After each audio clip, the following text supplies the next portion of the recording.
Conheçam Joel. Ele nasceu no dia 12 de agosto de 1965. Ele era um homem de 32 anos que vivia na Califórnia, Estados Unidos. Joel foi descrito como um homem gentil, mas bastante firme quando precisava. Assim que terminou o ensino médio, ele entrou na Marinha. Alguns anos depois, ele conheceu uma mulher chamada Jennifer. Os dois então se aproximaram, se apaixonaram e começaram a namorar. Quando ele estava com 26 anos e Jennifer estava com 21, os dois se casaram. Inicialmente tudo parecia bem. Ele começou a trabalhar como policial de um distrito escolar e os dois viviam com o salário que ele recebia. Com o passar do tempo, Jennifer começou a se incomodar com o salário que seu marido recebia. Ela queria ter uma vida de luxo, queria carros caros, uma casa grande, e ela sabia que o salário que Joel recebia não era o suficiente para tudo isso. Como Joel queria agradar a esposa, ele começou a trabalhar em alguns empregos extras. Em uma matéria se diz que certa vez ele chegou a trabalhar em 3 ou 4 empregos, porque Jennifer gastava muito, eles tinham muitas dívidas e ele precisava trabalhar muito para conseguir quitar todas elas. Em um certo momento da vida dos dois, que não foi descrito nas matérias, Jennifer convenceu Joel a comprar uma casa enorme. Essa casa não estava dentro do orçamento dos dois, eles compraram, porém poucos meses depois o banco pegou a casa de volta porque eles não conseguiram pagar.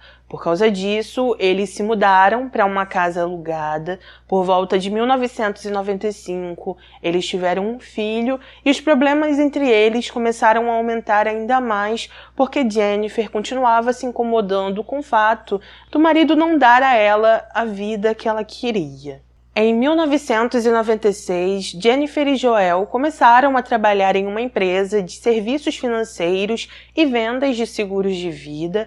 Ali, eles se aproximaram de um homem chamado Matthew. Após isso, Matthew convenceu Joel a fazer um seguro de vida avaliado em $500 mil, apesar de Joel já ter um seguro de vida pelo fato dele ser policial, e esse outro seguro de vida que ele tinha era avaliado em $314 mil.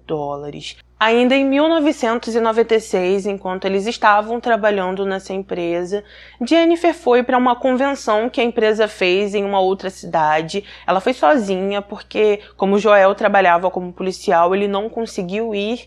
E nessa convenção ela ficou muito próxima de Matthew. De acordo com relatos, eles beberam, dançaram, e Jennifer não estava se comportando da forma que uma esposa deveria se comportar. De acordo com essas pessoas, ela estava muito íntima de Matthew, passava o tempo todo grudada nele, e em um certo dia dessa convenção, ela chegou no seu quarto de hotel às 5 horas da manhã. Quando uma pessoa próxima perguntou a ela por que chegou tão tarde, Jennifer disse que tinha passado a madrugada conversando com Matthew e não falou nada além disso. Em 1998, a mãe de Jennifer começou a morar com ela e com o genro. Nas matérias não se diz por que ela foi morar com os dois, mas eu acredito que ela ajudava na criação do neto. No dia 18 de março de 1998, por volta de 9h15 da noite, os policiais receberam uma ligação da sogra de Joel. Ao falar com os policiais, ela disse que assim que chegou em casa, encontrou algo diferente, algo muito ruim, e por isso ela pediu que os policiais fossem imediatamente até lá. Assim que os investigadores chegaram à residência, eles foram até a sala. Ao chegar nesse local, eles infelizmente encontraram Joel sem vida no sofá e então decidiram ir até o segundo andar da casa, porque até então ninguém sabia onde Jennifer e seu filho estavam. Quando os policiais foram até o segundo andar, eles olharam todos os quartos. Depois disso, foram até o quarto do casal e viram que a porta do banheiro estava trancada. Um dos policiais que estava no local disse que eles perceberam que Jennifer estava trancada no banheiro com seu filho, falou que ela estava apavorada, que não queria abrir a porta de jeito nenhum e que para Jennifer abrir a porta, eles precisaram passar o crachá por debaixo da porta, porque só assim ela verificou a identidade deles e decidiu abrir a porta e dizer o que tinha acontecido. Quando Jennifer falou com os investigadores, ela falou que estava em casa sozinha com seu marido e seu filho, que em certo momento ela decidiu ir até o banheiro para dar banho no filho, coisa que ela fazia todos os dias, e que enquanto ela estava fazendo isso, ela começou a ouvir uns barulhos em sua casa. Depois disso, ela ouviu vozes, escutou Joel dizendo: "Eu sou policial, sou policial." Depois ouviu alguns barulhos altos, ficou com muito medo, pegou o filho, saiu correndo, foi até o seu quarto, entrou no banheiro e então trancou a porta. Enquanto Jennifer ainda estava conversando com os policiais, ela disse que saiu correndo para o banheiro de seu quarto porque ela ouviu algumas pessoas subindo as escadas. Ela então ficou com muito medo, não sabia quem era e por isso decidiu se trancar. Ela falou que após fazer isso, escutou o barulho de porta abrindo e fechando, também escutou gavetas caindo no chão, pessoas remexendo coisas em sua casa e por isso ela ficou quietinha ali dentro. Jennifer disse: "Bem, no começo eu pensei que era apenas a TV, mas acho que ouvi Joel dizer: 'Sou policial, sou policial.'" O detetive então perguntou: "Então depois disso você ouviu um tiro?" Jennifer respondeu: "Sim." Após encontrar Joel, os investigadores o levaram para análise. Ao chegar nesse local, os profissionais constataram que ele perdeu a vida devido a tiros e então as investigações se iniciaram. Quando a irmã de Joel soube do que aconteceu, ela deu uma declaração e disse o seguinte: "Eu me lembro quando minha mãe me contou que alguém tirou a vida do nosso Joey. Senti como se tivesse perdido meu braço direito e minha perna direita. Eu senti como se eles tivessem ido embora. Eu senti como se tivesse partes de mim faltando, porque parte de mim realmente se foi." Inicialmente, os investigadores trabalharam com a teoria de que Joel perdeu a vida simplesmente porque ele era um policial. Eles achavam que Joel tinha prendido alguém, que talvez essa pessoa foi solta e então decidiu se vingar. O que acontece é que os investigadores mudaram de ideia quando eles receberam o relatório da autópsia. Ali eles souberam que, quando Joel perdeu a vida, ele provavelmente estava dormindo e não tinha como ele ter confrontado as pessoas que entraram em sua casa. Quando eles conversaram com Jennifer, ela falou que ouviu vozes e que ouviu o marido dizendo que era policial. Isso foi outra coisa que chamou a atenção dos investigadores porque, segundo eles, quando uma pessoa é policial, ela tenta esconder isso porque ser policial a coloca em perigo. Outra coisa que os investigadores disseram é que toda a casa estava remexida, como se alguém tivesse roubado alguma coisa, e que o quarto do bebê também tinha sido remexido. Eles começaram a pensar que quando alguém entra para roubar uma casa, essa pessoa geralmente não mexe no quarto do bebê, porque ali não tem nada para ela levar de valor. Eles disseram que apesar da casa estar toda remexida, não parecia que nada tinha sido levado, e por causa disso, eles decidiram investigar Jennifer um pouco mais a fundo, porque eles começaram a desconfiar de tudo o que ela contou para eles. Conforme os dias se passaram, alguns policiais começaram a seguir Jennifer e perceberam que ela se encontrava o tempo todo com um homem chamado Matthew, inclusive que ela esteve ao lado dele no dia do funeral do marido. Os policiais ainda falaram que após o funeral eles foram para um outro local e que nesse local eles tomaram champanhe. No dia 24 de março de 1998 e no dia 26 de março, a mãe de Jennifer entrou em contato com a polícia.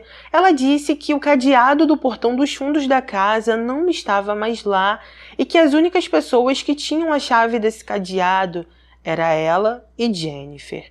Ainda no dia 26, Matthew também ligou para a polícia. Ele disse que tinha encontrado o cadeado do portão dos fundos da casa, que eles não precisavam se preocupar, e que esse cadeado estava embaixo de algumas tábuas de madeira que ficavam perto do portão.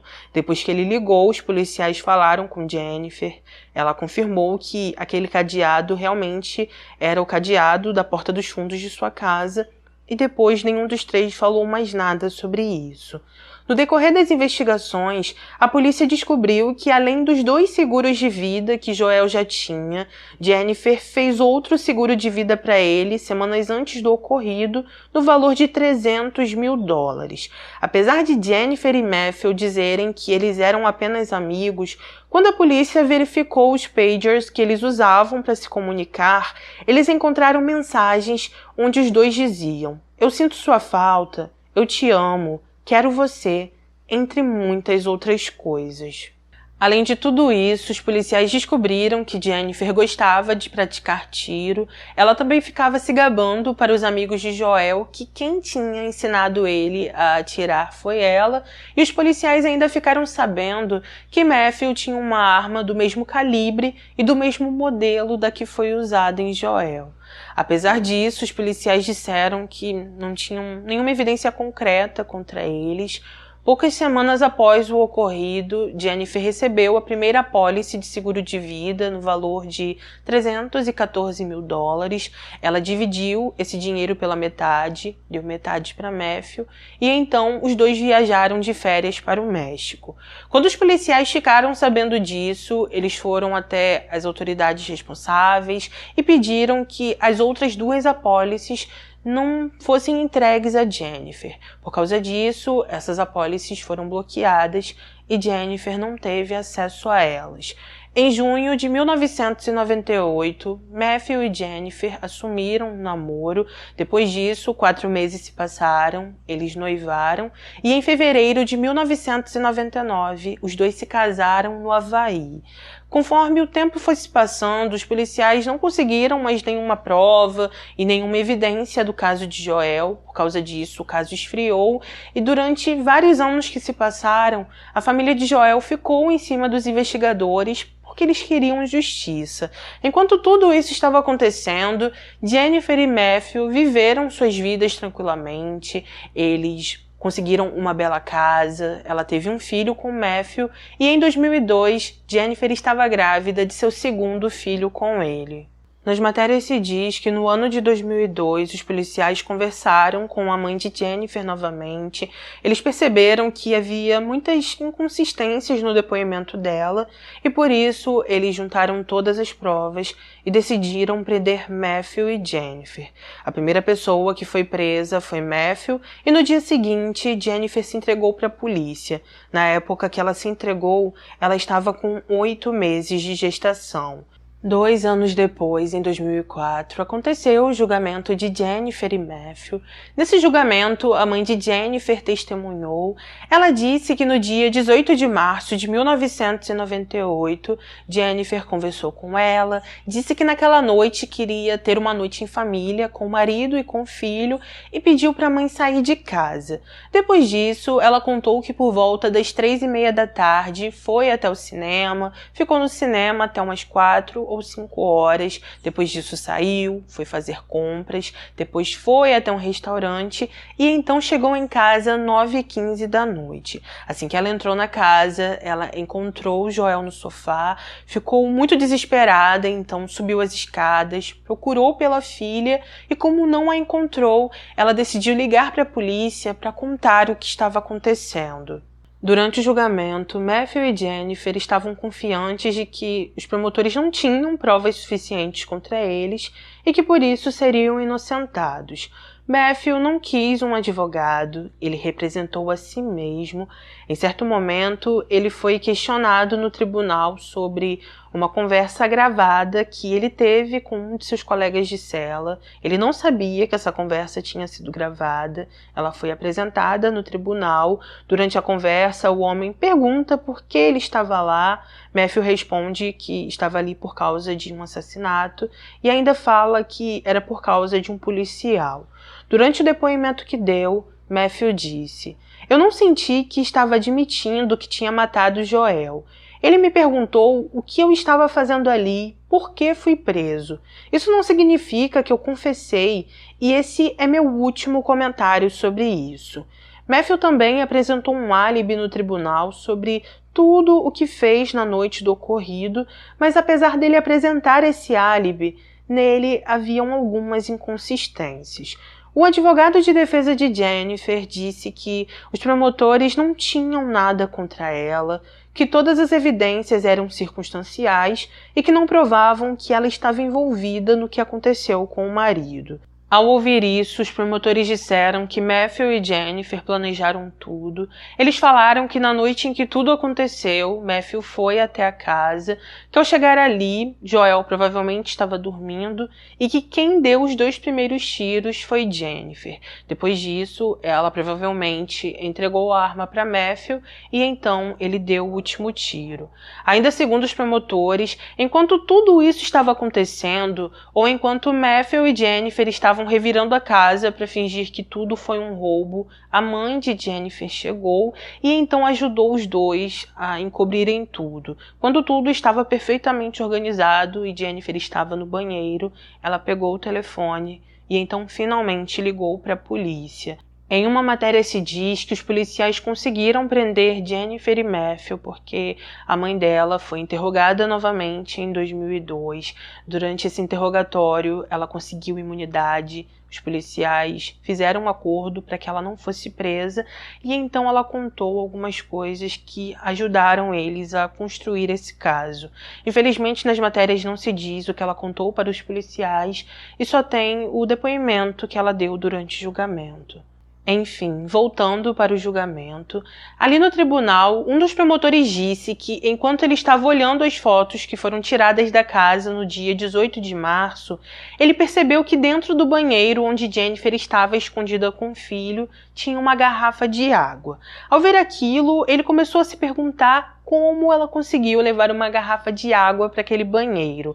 Não é comum ninguém ter garrafa de água dentro do box do banheiro e por causa disso ele começou a pensar que enquanto eles estavam resolvendo tudo, Jennifer imaginou que ela poderia ficar muito tempo trancada. Ela não sabia quando os policiais iriam chegar e como ela sabia que seu filho iria sentir sede, ela decidiu levar a garrafa de água para o banheiro para que ela e seu filho tivessem o que beber. Ainda durante o julgamento, um homem que morou durante um tempo com Matthew testemunhou. Ele disse que, após a convenção da empresa onde Jennifer foi sozinha, ela começou a ir com frequência para a casa de Matthew e que ali eles tinham relações íntimas. Ele mencionou que enquanto Jennifer estava tendo um caso com Matthew, ela fez vários comentários depreciativos sobre Joel. Entre outras coisas, ela disse que ele era preguiçoso, estúpido e nada divertido. Se revelou no julgamento que certa vez ela reclamou com um amigo de Joel sobre ele, disse que Joel era muito preguiçoso, que era apenas um policial escolar e que não era bom de cama. Ela disse a esse homem o seguinte: se Joel fosse morto, eu receberia $1 milhão. A cunhada de Joel também testemunhou no tribunal. Ela disse que em janeiro de 1998 foi até uma livraria com Jennifer. Ao chegar ali, Jennifer pegou uma revista de noivas, ficou folheando, e como essa mulher trabalhava fazendo vestidos de noiva, ela perguntou se ela faria um vestido igual daquela revista, mas por um preço menor. Ao ouvir aquilo, a cunhada de Joel perguntou a Jennifer se ela estava pensando em renovar os votos. Jennifer disse que não, e ela falou que queria aquele vestido para o próximo casamento que ela iria ter. Ainda no tribunal se revelou que em fevereiro de 1998, Joel procurou uma psicóloga e conselheira matrimonial. Ao fazer uma sessão com essa psicóloga, ele contou tudo o que estava acontecendo, disse que estava desconfiando que sua mulher estava tendo um caso, e então a psicóloga o aconselhou a falar com Jennifer e pedir para ela parar de ter tanto contato com Matthew. Essa psicóloga também falou para Joel ir conversar com Matthew e falar para ele que já estava desconfiando de tudo o que estava acontecendo e que já estava imaginando que ele e sua esposa estavam tendo um caso. Isso aconteceu mais ou menos um mês antes de Joel falecer, mas não existem relatos se ele realmente conversou com Jennifer ou com Matthew sobre isso. Em um tribunal que estava lotado e cheio de tensão, Matthew e Jennifer pareciam confortáveis e eles estavam surpreendentemente relaxados e confiantes. Eles realmente acreditavam que os promotores não tinham provas suficientes contra eles e que eles iriam sair dali juntos. Após 6 dias de julgamento, ao final de tudo, após todos serem ouvidos, o casal foi considerado culpado e os dois receberam perpétua sem possibilidade de condicional. Anos depois, o casal apelou a sentença, esse processo ficou um tempo sendo revisado, até que em 2017 o apelo foi negado e por isso eles continuam presos. Nas matérias não se diz se eles se divorciaram, aparentemente continuam casados, e sobre os 3 filhos de Jennifer. O filho que ela teve com Joel e os 2 filhos que ela teve com Matthew foram entregues para a irmã dela e foi ela quem criou os 3.